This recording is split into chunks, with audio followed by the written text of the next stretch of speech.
Assalamualaikum warahmatullahi wabarakatuh. Saya Hanung Caksono, peserta PPG dalam jabatan tahun 2022 di Universitas PGRI Semarang. Hari ini saya bersama Ibu Sari saya akan mewawancarai terkait dengan penentuan solusi dari beberapa permasalahan yang sudah saya identifikasi sebelumnya. Sebelumnya terdapat beberapa permasalahan yang sudah diidentifikasi kemudian dikerucutkan menjadi 4 permasalahan yang akan diselesaikan selama PPL nanti. Kemudian dari permasalahan itu kemarin sudah dieksplorasi terkait dengan penyebab permasalahannya dan akar penyebab masalahnya tersebut. Kemudian hari ini akan ditentukan bagaimana solusi yang tepat untuk menyelesaikan permasalahan ini, kemudian dikaitkan juga dengan materi yang akan diajarkan. Untuk menghemat waktu, saya mohon waktunya sebentar Ibu. Terkait dengan permasalahan yang pertama, yaitu masih rendahnya tingkat motivasi dan konsentrasi belajar siswa. Kemudian dari eksplorasi alternatif solusinya, yang pertama kemarin penerapan model pembelajaran problem based learning, kemudian penerapan model pembelajaran project based learning, pemberian apersepsi untuk mengawali pembelajaran, kemudian menciptakan suasana pembelajaran yang menyenangkan bisa melalui model pembelajaran kooperatif tipe tim game turnamen atau yang biasa disebut dengan TGT.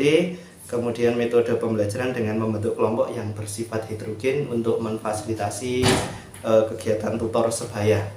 Kemudian yang keenam, pemberian ice breaking di tengah pembelajaran, bahan ajar yang dikaitkan dengan karakteristik siswa. Kemudian penerapan TPACK atau Technological Pedagogical and Content Knowledge, di sini dikaitkan dengan penggunaan teknologi. Kemudian perlu adanya reinforcement berupa penghargaan maupun punishment untuk mendidik siswa agar lebih termotivasi. Kemudian penerapan LKPD yang sesuai dan alat evaluasi dengan menggunakan Google Form berbasis teknologi. Dari beberapa alternatif solusi tersebut, ini dikaitkan dengan materi yang akan dipelajarkan, yaitu di kelas 3, tema 3, subtema 2, pembelajaran 6, materi PPKN dengan materi pembelajaran itu pengamalan sila kelima. Kemudian untuk yang bahasa Indonesia itu terkait dengan konsep perubahan wujud benda. Di sini terkait dengan sifat-sifat benda, baik benda padat, benda cair, dan benda gas. Kemudian mata pelajaran matematika berkaitan dengan satuan ukur berat, ini konversi mulai dari kilogram, gram, ons, dan sebagainya.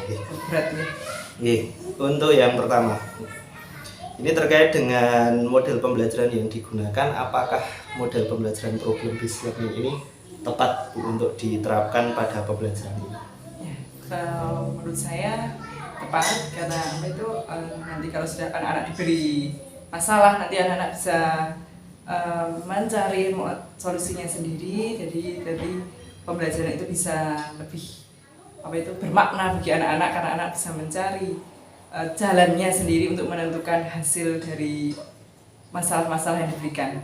Kira-kira kan ini nanti berbasis masalah. Kalau dari materi ini tadi ada tentang sifat-sifat benda, kemudian satuan ukur berat, dan kemudian untuk PPKN itu kan pengamalan sila kelima. Untuk pembelajaran tematik kan itu harus saling berkaitan. Nanti akan dicarikan jembatan atau penghubung untuk menghubungkan antar materi. Kira-kira nanti permasalahan apa yang digali dari siswa? Apakah mungkin nanti misalnya meniup balon itu untuk benda gas, kenapa di balon yang ditiup 3 detik itu kok besarnya segini, yang ditiup 6 detik besarnya segini? Apakah seperti itu juga bisa nanti itu masalah atau bagaimana? Untuk sambungannya kan nanti harus ke dalam kehidupan sehari-hari, mungkin nanti kalau itu pengamalan sila kelima, terus benda sifat benda, terus itu nanti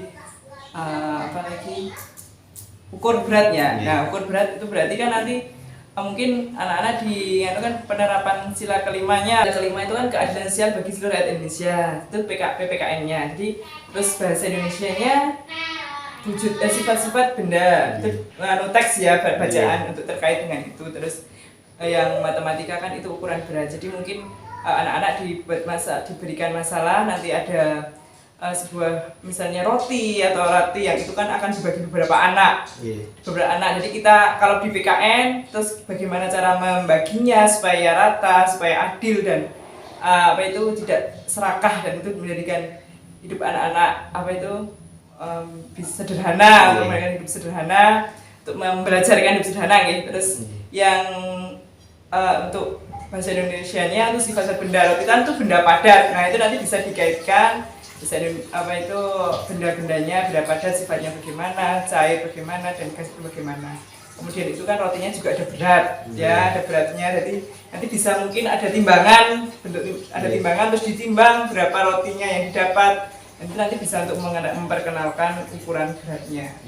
Terima kasih. Untuk selanjutnya berarti itu problem based learning-nya menggunakan pendekatan kontekstual gitu. Nanti dikaitkan dengan kehidupan keseharian siswa. Jadi mulai dari media yang digunakan, kemudian konteks permasalahannya juga yang sering dialami siswa. Jadi untuk selanjutnya pemberian apersepsi di awal pembelajaran dengan mengaitkan materi sebelumnya, apakah juga perlu untuk diterapkan? Itu perlu sekali. Jadi untuk anak-anak agar tidak lupa untuk pembelajaran yang kemarin, sehingga bisa menyambung untuk pelajaran hari ini. Dan apersepsi itu saya kira selalu dibutuhkan, selalu diperlukan, karena untuk memberikan semangat ke anak-anak. Jadi anak-anak bisa senang dalam belajar, mau semangat dalam belajar itu menurut saya. Jadi istilahnya untuk memberikan motivasi, memberikan semangat, dan juga untuk agar materi yang diajarkan itu lebih mudah terserap oleh siswa dengan menggali kemampuan baik dari segi ingatan maupun juga pengalaman kehidupan sehari-hari siswa gitu. Untuk selanjutnya dalam pembelajaran nanti untuk meningkatkan motivasi itu juga dibentuk beberapa kelompok di kelas. Kelompok itu bersifat heterogen, jadi nanti di setiap kelompok itu ibaratnya tingkat penguasaan materi atau tingkat kepandaian dari masing-masing siswa itu beragam, dan juga dari gendernya tidak satu kelompok itu laki-laki semua atau perempuan semua, jadi nanti dibuat heterogen. Dan nanti dalam kegiatan berkelompok itu selain berdiskusi juga akan dilakukan sebuah turnamen. Jadi nanti model pembelajaran tim game turnamen.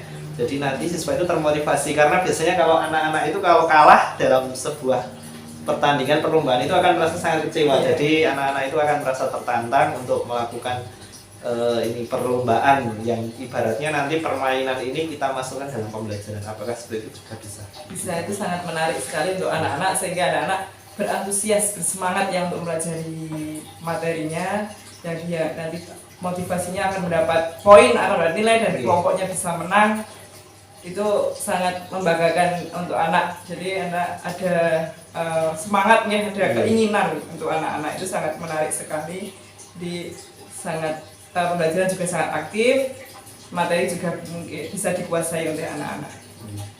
Untuk selanjutnya nanti di tengah-tengah pembelajaran itu biasanya kan siswa-siswa itu sering merasa bosan gitu.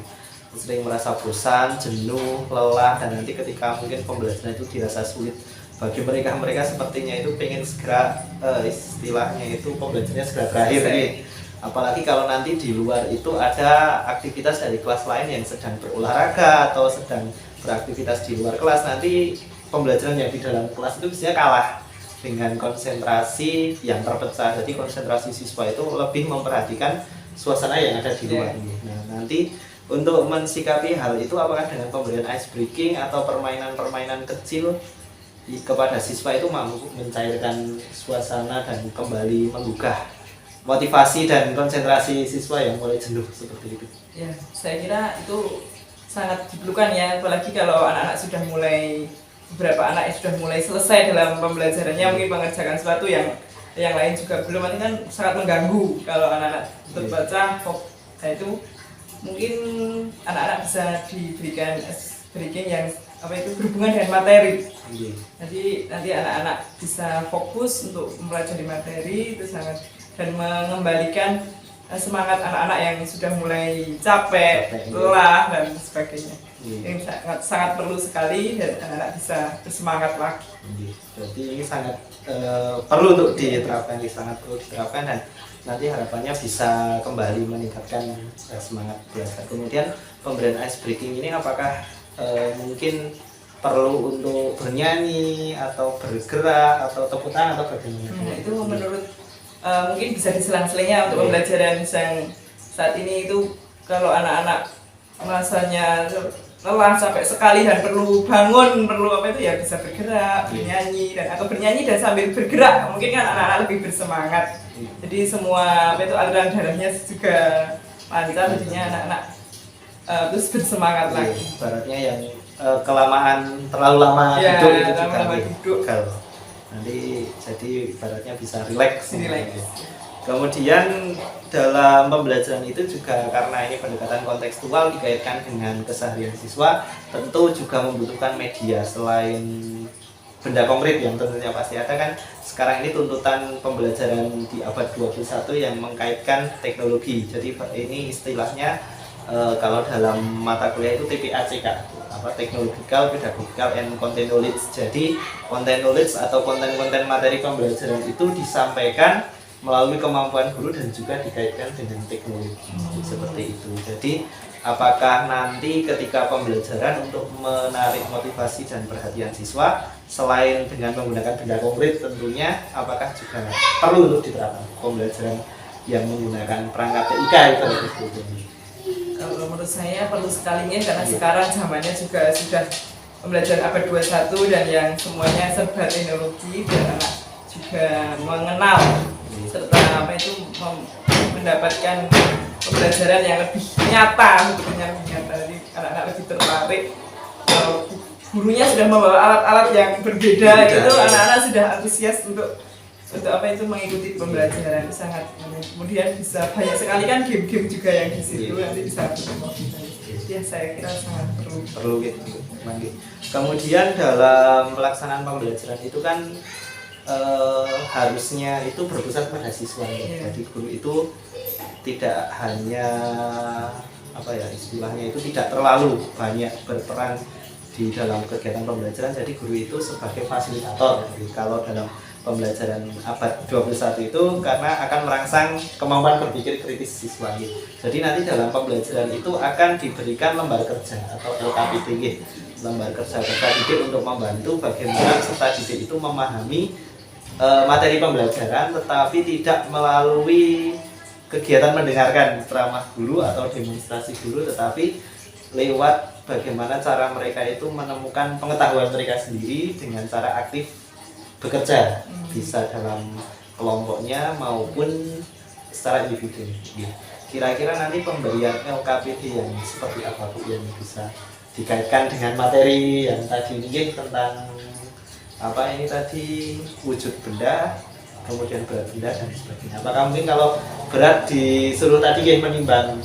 Ya itu mungkin nanti LKPD-nya kan itu ada sebuah masalah gitu ya, ada sebuah masalah dan mungkin itu anak-anak dalam kalau ada kebetulan ada ya tidak harus mahal ya, roti yang sekiranya di kantin ada. Nah itu kan nanti bisa dibagi ya, itu kan anak-anak diberi ilustrasi ya, di dalam LKPD itu ilustrasi cerita kalau ada roti dan harus dibagi untuk berapa anak. Nah nanti anak-anak yang mempraktekkan untuk membagi, terus kemudian nanti itu juga memindah-mindah roti itu di tempat mana untuk mengetahui sifat-sifat bendanya, kemudian nanti ditimbang nanti anak-anak akan aktif dan LKPD itu akan terisi, ya anak-anak juga akan lebih memahami materinya. Untuk selanjutnya nanti terkait dengan kegiatan pembelajaran itu biasanya ada siswa yang bertindak atau berperilaku positif ya. Nanti misalnya ada anak ini yang rajin, disiplin dan sebagainya. Kemudian di satu sisi ada anak yang tidak mau memperhatikan, bergurau sendiri, mengganggu temannya. Nah ini kan berkaitan dengan kegiatan positif dan negatif itu. Apakah juga perlu untuk yang positif itu supaya bisa menjadi sebuah keberlanjutan sikap yang bermanfaat ke depannya itu, apakah juga perlu diberikan penguatan atau penghargaan? Saya kira perlu sekali itu untuk memotivasi anak-anak ya. Jadi anak-anak kalau ada satu anak yang diberikan penghargaan atau terus anak-anak yang lain itu lebih keinginan untuk menjadi seperti itu biar mendapat penghargaan itu mungkin muncul. Jadi anak-anak akan berusaha untuk berbuat baik agar mendapat penghargaan. Saya kira sangat bagus sekali, sangat perlu sekali. Mungkin tidak harus barangnya, mungkin kan ada seperti penghargaan bintang dan sebagainya itu mungkin tadi untuk mengumpulkan mengumpulkan bintang itu kan perlu perjuangan anak-anak biar semangat. Untuk selanjutnya itu terkait dengan reward, ataukah nanti ketika ada yang tadi bersikap negatif itu perlu ada hukuman yang bersifat pendidik seperti itu? Iya, mungkin sangat perlu untuk agar mengurangi anak-anak itu untuk bersikap seperti itu lagi dalam pembelajaran, sehingga pembelajarannya akan lancar, sangat perlu. Kemudian untuk terkait dengan alat evaluasi, kalau tadi terkait dengan pendekatan TPAJK itu kan berkaitan dengan teknologi dulu. Kalau dulu mungkin itu kalau tes kan hanya mengerjakan di selembar kertas, kemudian ditulis dan sebagainya. Apakah nanti kalau ini kan siswa kelas rendah, apakah itu juga memungkinkan ketika nanti alat evaluasi yang digunakan itu juga berbasis teknologi, misalnya menggunakan Google Form seperti itu? Ya mungkin perlu dikenalkan. Ya mungkin nanti awalnya kita akan kesulitan karena anak-anak belum pernah melakukan itu. Tapi nanti lama-lama juga akan terbiasa. Jadi perlu dikenalkan lah. Pada kelas 3, kebetulan sekarang juga HP juga sudah anak-anak sudah sering menggunakan dan malah lebih bisa daripada kita semua. Nah itu bisa dikenalkan. Terima kasih, ini untuk permasalahan yang pertama. Untuk selanjutnya yang kedua itu berkaitan dengan kemampuan literasi dan numerasi. Jadi kan kalau dalam kemampuan literasi itu erat kaitannya dengan bacaan gitu. Jadi literasi tingkat penguasaan bacaan mulai dari keterampilan berbahasa membaca, menulis, mendengarkan dan berbicara. Itu kan siswa itu biasanya masih kurang apalagi ketika siswa kelas rendah itu dihadapkan pada bacaan yang bacaannya itu panjang cukup panjang. Kemudian apalagi ketika 2 tahun kemarin ini kan yang siswa kelas 3 ini ibaratnya masuk sekolah di SD itu kan baru ini ibaratnya masih kelas 1 waktu kelas 1 dulu dari kelas 1 dulu ketika masuk di SD itu masih pembelajarannya belum secara tatap muka, masih daring. Kemudian di rumah itu pun ketika diberi tugas dengan menggunakan handphone atau gadget itu pengawasan dari orang tua itu kan masih kurang. Jadi untuk kemampuan literasi dan numerasi ini, kalau numerasi kan berkaitan dengan hitung-hitungan itu juga masih kurang, sehingga dari beberapa akar penyebab masalah ini ada beberapa alternatif solusi yang kemarin sudah didapatkan dan nanti akan dikaitkan dengan pembelajaran yang akan diajarkan. Jadi nanti di dalam permasalahan yang kedua ini, permasalahan tentang literasi dan numerasi itu ada di tema 3, subtema 4, pembelajaran yang ketiga. Jadi ini masih di dalam tema yang sama dengan yang tadi. Jadi untuk KD-nya sama, hanya nanti di dalam muatan mata pelajarannya. Kalau tadi PPKN, nanti yang di sini adalah SBDP.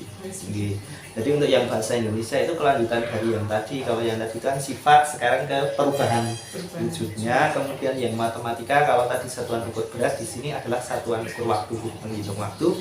Kemudian yang SBDP itu adalah membuat karya seni dekoratif yang berupa teknik ini, menggunakan teknik potong, teknik lipat, dan juga seperti origami yang di kertas dan berhubungan dengan tema ini.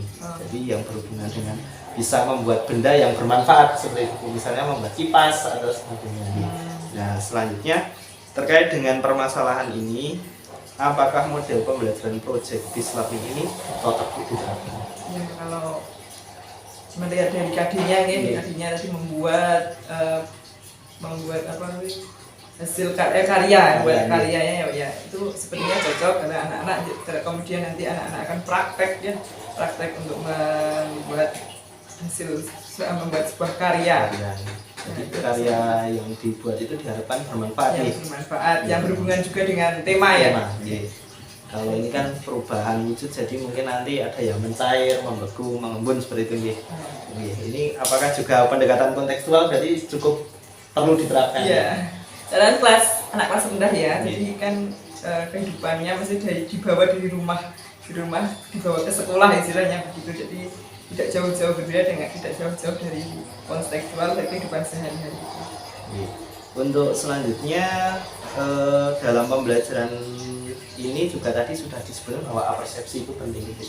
Apalagi ini perubahan wujud benda itu sangat erat kaitannya dalam kehidupan keseharian siswa. Misalnya ketika siswa beli es masih membeku, kemudian ditinggal bermain atau apa, kok tiba-tiba melihat es itu yang tadinya masih membeku kok sudah mencair, berubah ya. Seperti itu kan jadi tanda tanya besar bagi siswa ya. Jadi tentu saja persepsi ini juga sangat erat kaitannya, sangat perlu diperhatikan. Jadi saya punya pengalaman itu waktu saya ada praktek atau apa itu, kemudian anak-anak itu saya praktek itu kurang menarik. Kemudian ada saya coba lagi pengalaman itu saya membawa sebuah botol minum ke kelas dan sebuah es batu di kelas. Itu anak-anak sudah langsung duduk, langsung perhatikan itu guru itu mau apa gitu kan. Jadi sudah ada kalau persepsi, kalau sebelum persepsi pun saya membawa hal seperti itu, anak-anak nanti kan. Jadi hal-hal persepsi dan yang untuk peraga itu sangat penting menurut saya untuk mengembang, selain untuk memahamkan siswa juga untuk menggugah semangat siswa. Rasa ingin tahunya mungkin. Ya, dan guru itu mau apa, bawa-bawa seperti itu. Berarti berkaitan dengan persepsi ini, pendekatan kontekstual juga tentunya benda konkret juga digunakan. Kelas 3 kelas 3 kan masih konkret. Selain benda konkret ini juga nanti audiovisual juga perlu ya. Iya, soalnya kan anak-anak gaya belajarnya beda-beda. Kemungkinan itu kan audio visual itu kan nanti kalau anak yang gaya belajarnya mendengarkan, dia kan terbantu dengan guru memberikan semacam video gitu. Semacam video itu kan jadi terbantu karena beberapa tidak hanya membaca dan sebagainya. Kemudian juga nanti dalam pembelajaran itu tentunya kalau menggunakan kelompok juga efektif nih. Iya, sangat efektif kalau ini kan ibaratnya nanti kalau dalam diberi sebuah masalah, kalau dipecahkan sendiri itu biasanya siswa itu akan merasa kesulitan gitu. Jadi harapannya dengan membentuk sebuah kelompok dalam kelas itu beberapa kelompok, kemudian siswa itu saling bertukar pikiran untuk memecahkan permasalahan, jadi memudahkan siswa. Dan apalagi kalau ada masalah atau kesulitan itu siswa cenderungnya kalau bertanya ke gurunya itu malu. Iya, malu dan takut biasanya. Malu dan takut, dan kemudian biasanya itu lebih enak kalau bertanya kepada temannya. Seperti itu. Kemudian untuk bentuk evaluasinya sendiri untuk ini kan terkait dengan literasi dan numerasi. Kalau literasi itu biasanya kan mengkaitkan antara soal evaluasinya itu berbentuk bacaan gitu ya, literasi. Kemudian mencari inti ide pokok seperti itu, ide pokok, kemudian informasi gitu. Nah, itu menurut Ibu bagaimana? Seperti itu. Ya, itu sangat sesuai dengan literasi. Nanti kan agar anak juga terbiasa membaca dengan teliti, dengan cermat untuk menentukan ide pokok dan kesimpulan, karena tidak selesai dalam sekali membaca bisa menemukan ide pokok. Ya, sangat sesuai. Kemudian kalau untuk numerasi sendiri itu, kalau di kelas 3 itu hitung-hitungannya kan mungkin sudah sampai perkalian dan pembagian, hanya saja masih terbatas angka-angka yang masih kecil, dan ini berkaitan dengan materi ini adalah tentang waktu.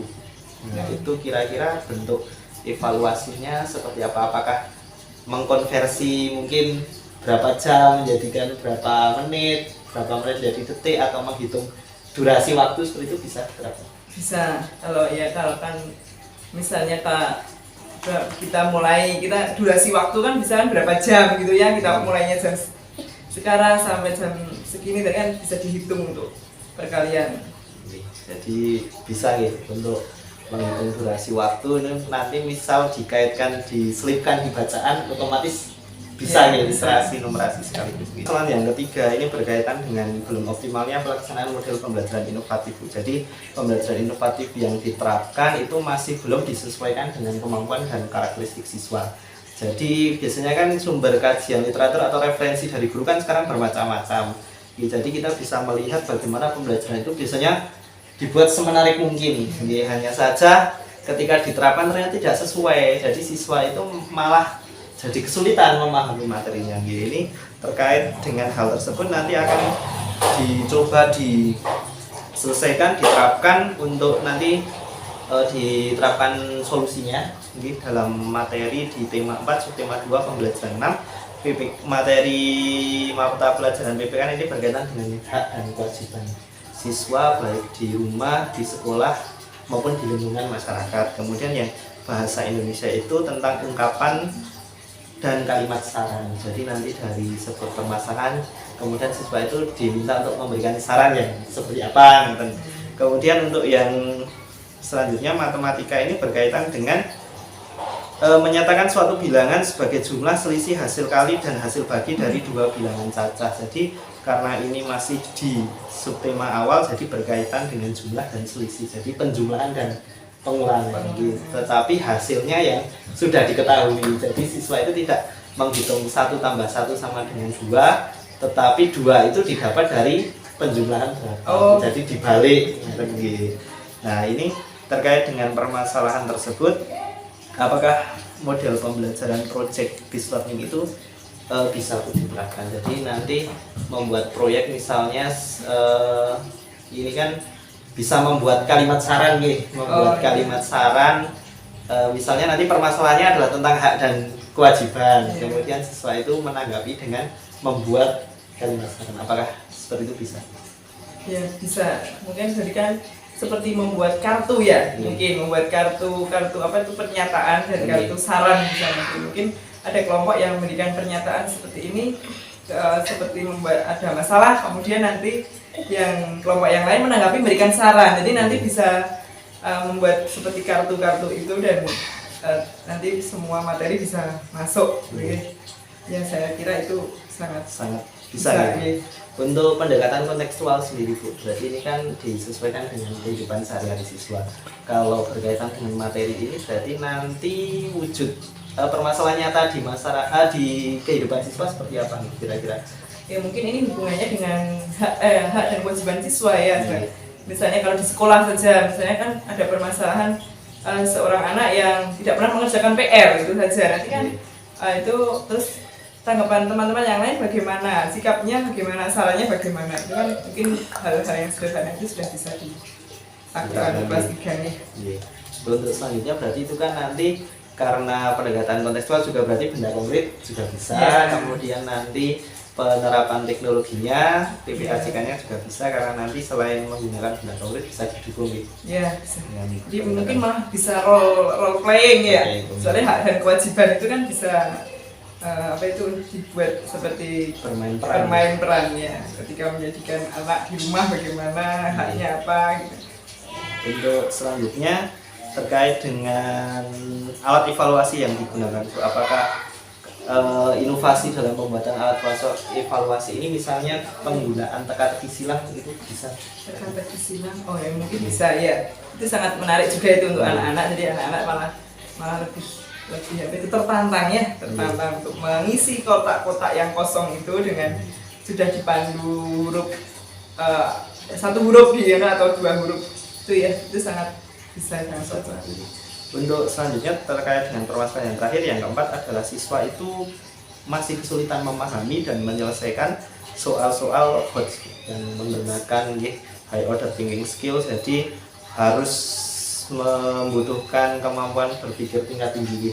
Untuk permasalahan yang keempat ini ada beberapa alternatif solusi yang kemarin sudah didapatkan dari kajian literatur dan wawancara sebelumnya. Kemudian nanti pembelajaran yang akan menggunakan untuk menyelesaikan permasalahan ini akan diterapkan di pembelajaran di tema 4, subtema 4, pembelajaran yang ke-6.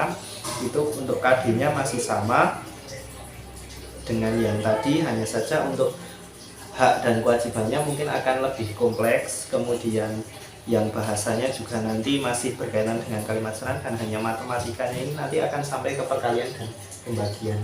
Jadi nanti pembelajarannya akan didesain HOTS Bu. Jadi ibarat ini dimensi kognitifnya adalah C4 sampai C6 gitu. Nah, untuk pembelajaran dengan model problem based learning apakah sesuai diterapkan untuk memecahkan? Bisa, tapi mungkin problemnya sudah agak lebih rumit. Ya, iya. nanti problemnya mungkin rumit, tidak hanya satu problem, mungkin bisa ditambah menjadi 2 problem permasalahan dan bisa sangat ditetapkan. Iya. Kemudian untuk merangsang kemampuan berpikir tingkat tinggi siswa sendiri, apakah dengan menjadikan siswa itu sebagai pusat pembelajaran, menuntut keaktifan siswa, membentuk kelompok, kemudian mereka berdiskusi bersama, kemudian nanti guru memfasilitasi mereka untuk memecahkan masalah bersama, apa ya juga bisa.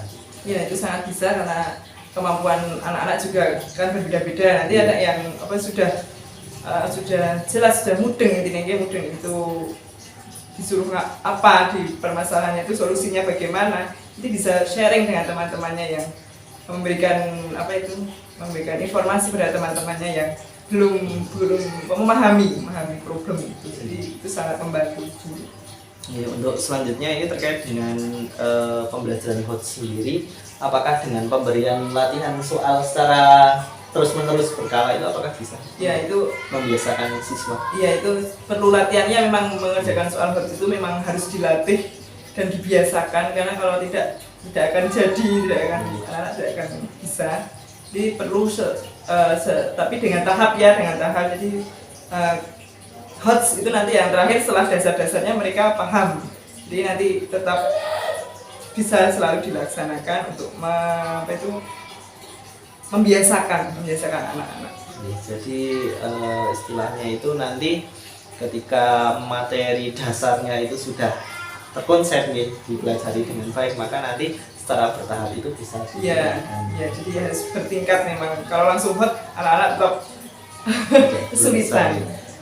Seperti itu yang saya tanyakan, Bu. Terima kasih waktu yang sudah diberikan terkait dengan penentuan solusi yang nanti bisa diterapkan untuk memecahkan masalah. Tadi yang pertama berkaitan dengan kurangnya motivasi dan konsentrasi siswa, itu tadi terkait dengan pemberian ice breaking, itu juga bisa untuk memecahkan kondisi siswa yang mulai jenuh tadi untuk bisa diterapkan. Kemudian yang kedua terkait literasi numerasi, itu bisa dengan pemberian bacaan untuk mencari isi gagasan pokok dan dikembangkan lagi dikaitkan dengan numerasi. Jadi nanti di dalam bacaan itu ada hitung-hitungan angkanya, kemudian penggunaan media konkret dengan disesuaikan dengan keseharian siswa, kemudian penggunaan teknologi yang terkait dengan tuntutan pembelajaran di abad 21. Kemudian tadi yang permasalahan ketiga, bahwasanya pembelajaran inovatif itu tidak selalu harus diterapkan, tetapi tetap harus memperhatikan karakteristik siswa dan tingkat kemampuan bagaimana siswa itu bisa menerima materinya. Kemudian yang terakhir berkaitan dengan permasalahan bahwa memang sekarang itu pembelajaran dituntut harus HOT, sementara siswa belum terbiasa dengan pemikiran tingkat tinggi, maka perlu adanya latihan, kemudian perlu adanya rangsangan bahwa siswa itu harus dilatih untuk berpikir tingkat tinggi, untuk ditanamkan konsep materinya agar nanti bisa terbiasa dan nanti harapannya bisa untuk selanjutnya. Terima kasih waktu yang sudah diberikan. Sekali lagi saya ucapkan. Kemudian untuk mengakhiri wawancara pada sore hari ini, saya berharap semoga apa yang didapatkan sore ini bisa bermanfaat ke depannya, khususnya bagi saya dan bagi Bapak Ibu semuanya. Sekian, wassalamualaikum warahmatullahi wabarakatuh.